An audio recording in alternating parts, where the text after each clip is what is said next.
Saltwater research has brought me unusual assignments, but one of the strangest was given me by Marine Land of the Pacific.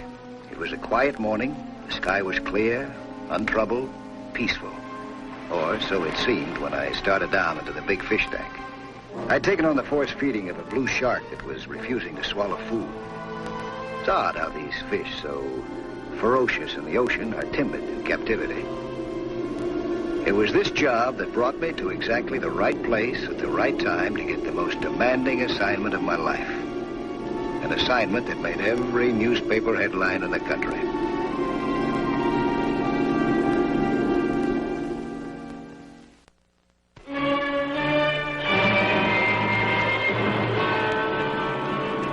I was at the bottom of the Marine Land tank feeding the shark when I felt an unusual vibration. Must have come from outside the tank. I surfaced to investigate. It was the sonic boom of a jet. It's kind of funny how the jet pilot's problem, survival, was the same as mine.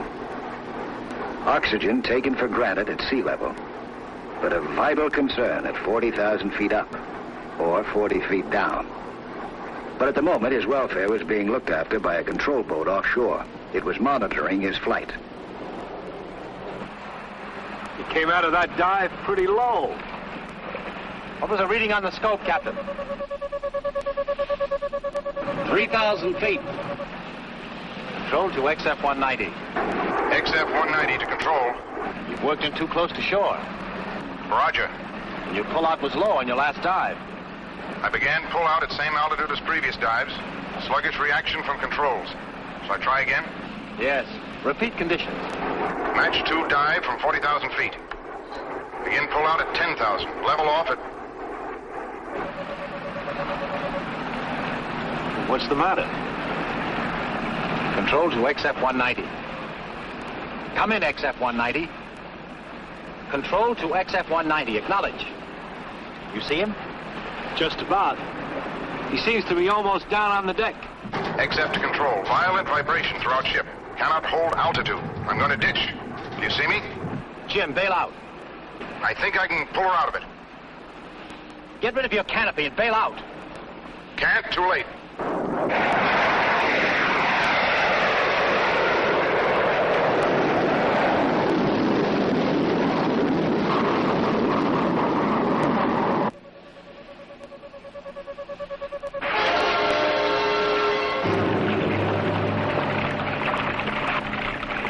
Where did he go in? 275 degrees. 275 degrees. Go, Captain. Get the office on the radio phone.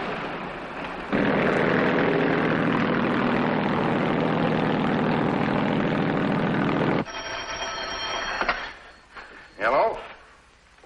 Oh, yes, put him on. Hello? What? Yes, sir, that's right. And then he went in. When did it happen? What went wrong? How soon will you be over the spot? About 10 minutes. All right, hold on. The XF-190 just went into the ocean. Who's the pilot? Jim Cook. Did he get out all right? Stayed with the ship.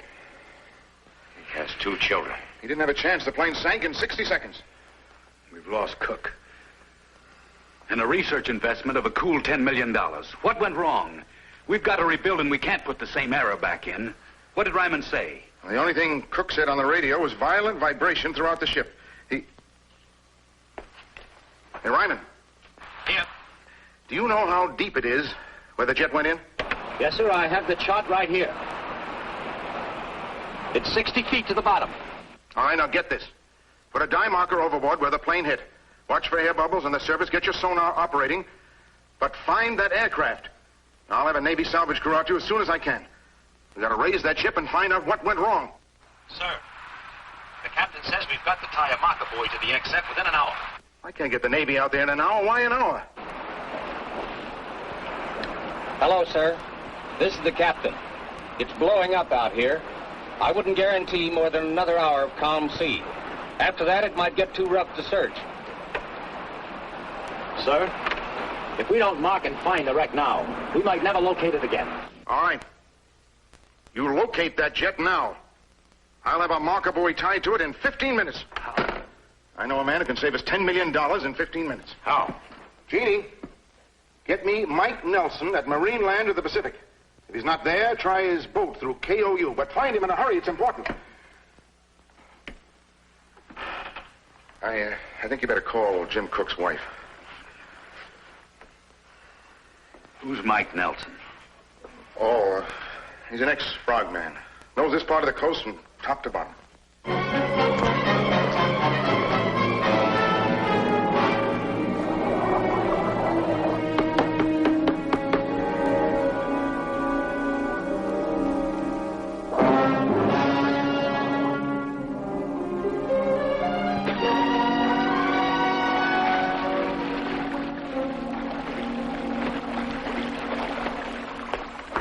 Get with it.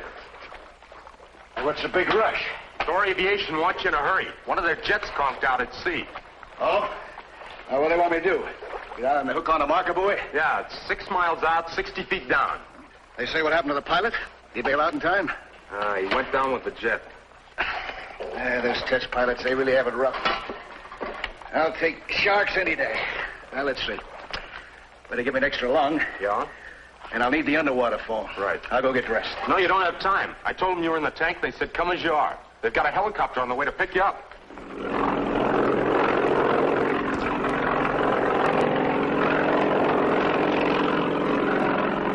Bubbles on the water, about 75 feet. Jack, throw out the hook.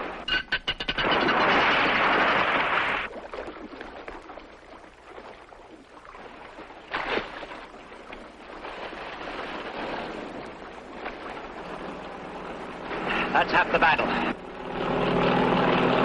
Thorcopter to Thor control boat. I'm approaching you at 500 feet, 1 mile east. I have Nelson aboard and ready to dive. Request instructions. We're right over the XF-190 now. Can you put Nelson aboard us? We'll put him alongside. Out.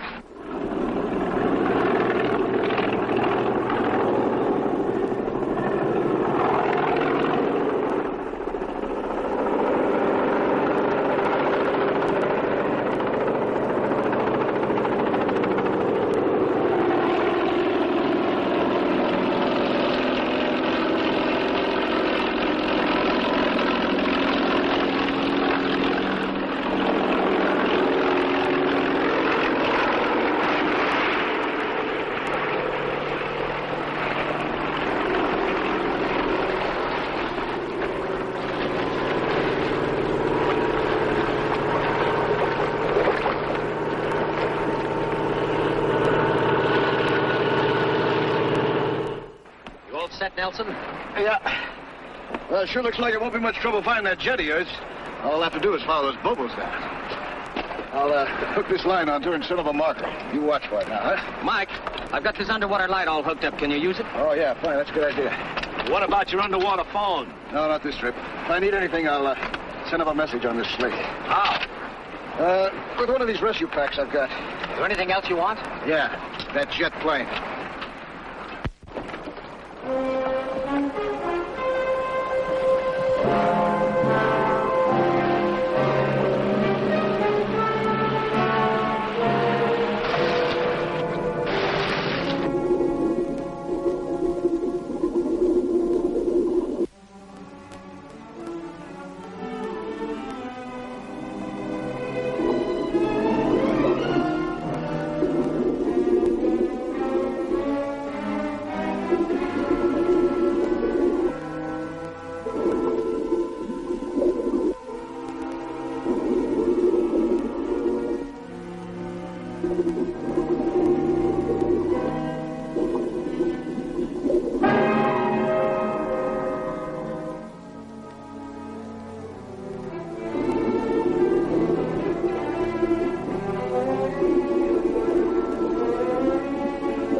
There it is. He's found it.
There's another marker.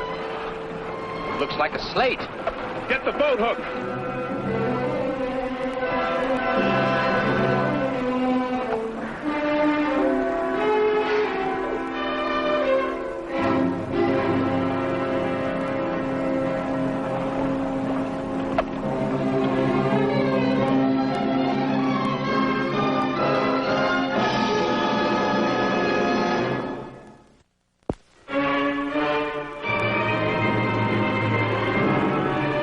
The test pilot was trapped in the cockpit of his airplane 60 feet below the surface. He would die unless I got him out. He had only 15 minutes of oxygen left. But how could he be saved? Could I get him out alive? The odds were impossible, but something had to be done. Still, a wrong move might kill him instead of save him. The pressure might finish him. The water might drown him. And time. The minutes were running out. What the devil do you mean, pilot alive? That's right. He's alive. What are you talking about? He can't breathe water. But there isn't any water in the cockpit. The seal didn't break. His canopy is jammed tight. And he's surviving in his oxygen mask. Impossible. No, it's possible. We gotta work fast if we're gonna save him. He's only got about 15 more minutes of oxygen left. Now think. How are we gonna get him out? Rip off the canopy, haul him out, bring him up. From 60 feet, he'll drown before he reaches the top. No, I think I can take care of that with the extra lung that I brought along. But what's gonna happen to him when I pry off that canopy? When the sudden pressure at 60 feet hits, will it finish him? Well, I'm afraid that's a chance we're going to have to take. What other way is there? How about bringing the whole plane out? You got a winch and cable, haven't you, Captain? Yes, but it won't lift more than 3 ton. How much does a jet weigh? 10 ton? Out of water. In the water, it's hard to say. There's air in the cockpit and the wings and maybe some in the scoop. She may still have a lot of buoyancy. All right, we'll just lift her up to the top. Not out. It's our best bet. Let's try it. Come on, give me the cable, Captain. I'll take it down. Right. Let's hook up the underwater phone to me, huh? Right. Hurry now, hurry.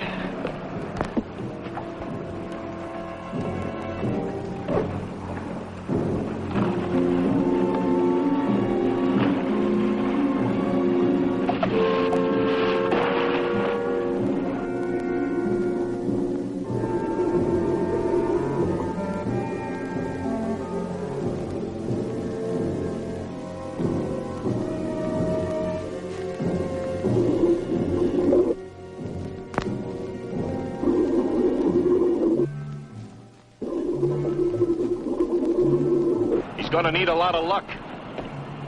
If he had 15 minutes when Nelson found him, he only has 12 now.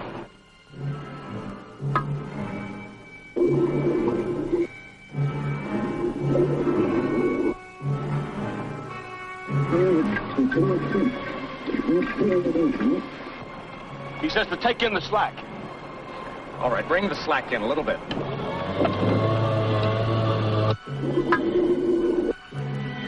Easy now. That's enough.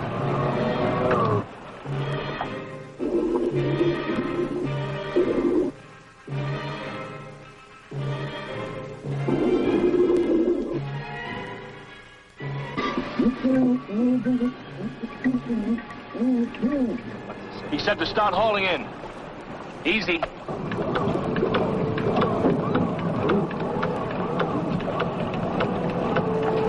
lifting now. We got 8 minutes left.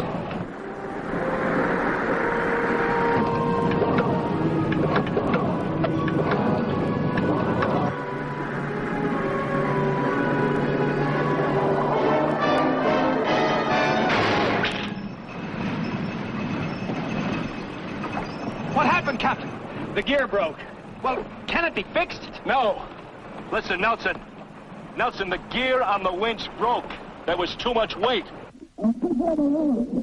Tell him it can't be fixed. The winch won't work. He says to send down a crowbar, an axe, or anything. He'll chop him out of the canopy. That pressure will kill him. He says to send down the extra lung. Captain, do you have an axe or a crowbar or anything? Yes, I'll get it. Good. Jack, get that extra lung here and hurry it up, will you? What's that? Can you keep the cable taut? Yes. Yes, we're sending all the stuff down now.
He says he can't smash through the canopy. He can't swing hot enough underwater.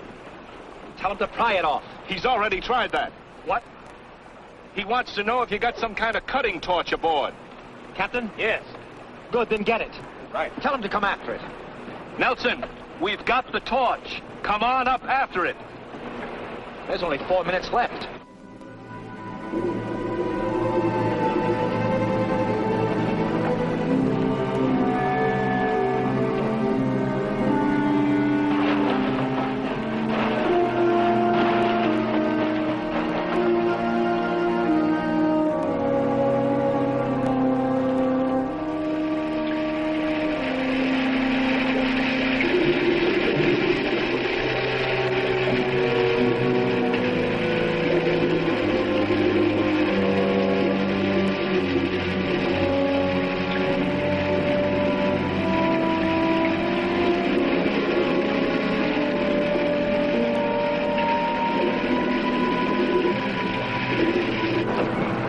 Won't let him use the torch. He's pointing to bubbles inside the cockpit. Bubbles. Oxygen. There's free oxygen seeping in through the cockpit. Nelson, the bubbles mean free oxygen under the canopy. If the torch burns through, there'll be a flash fire. Well, what'll he do? He's got to cut him out. And fast. The water's already up to the canopy. Up to where? The canopy. Well, that's the answer. Tell him to cut through the metal below the water level. Then there'll be no fire. Nelson, can you hear me? Can you... Now listen carefully. Cut a piece a half-foot square out of the cockpit. The left side. 8. Repeat. 8 inches below the canopy and halfway between the front and rear of the canopy. Got it? You'll be able to reach the release with your hand and then push it back. Got it?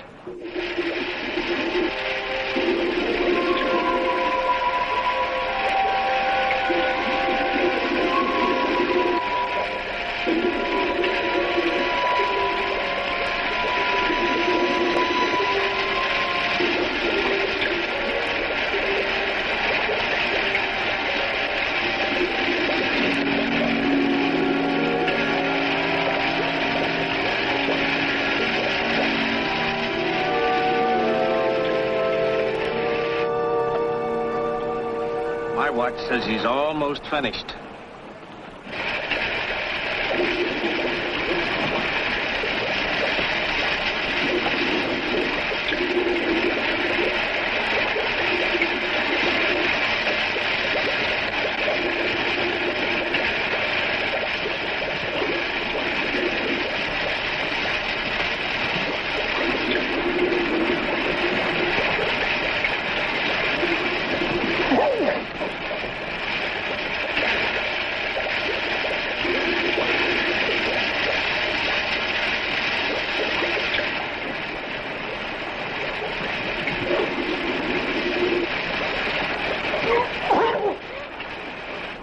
Nelson!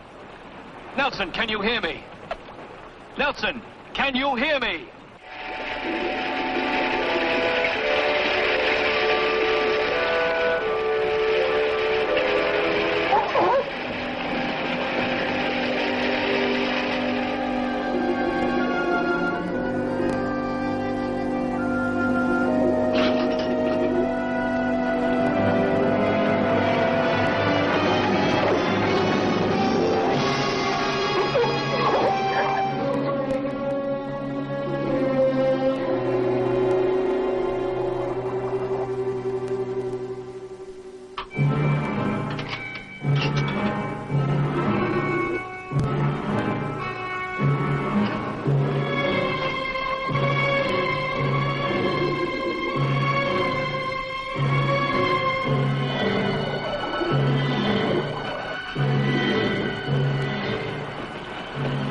Still nothing.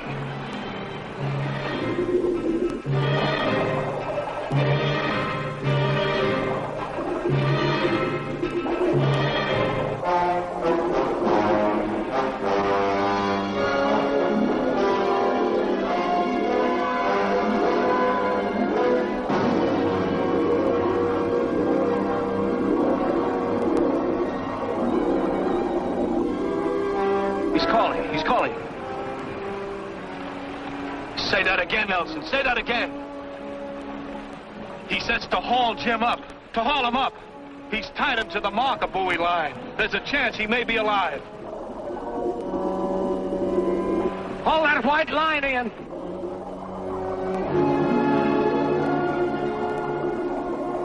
Jim Cook was safely on his way up.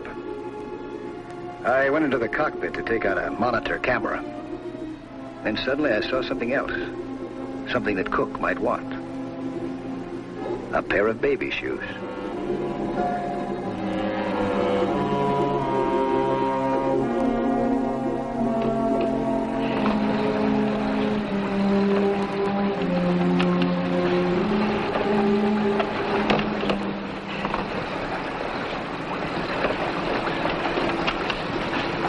How's he? Pretty lucky, thanks to you. Just got a broken eardrum. Yes. Thought you might want this camera. Oh, great. Maybe it'll tell us how he crashed. All anchor, we're heading for shore. Got what it takes, fella. And I think this is what really saved you.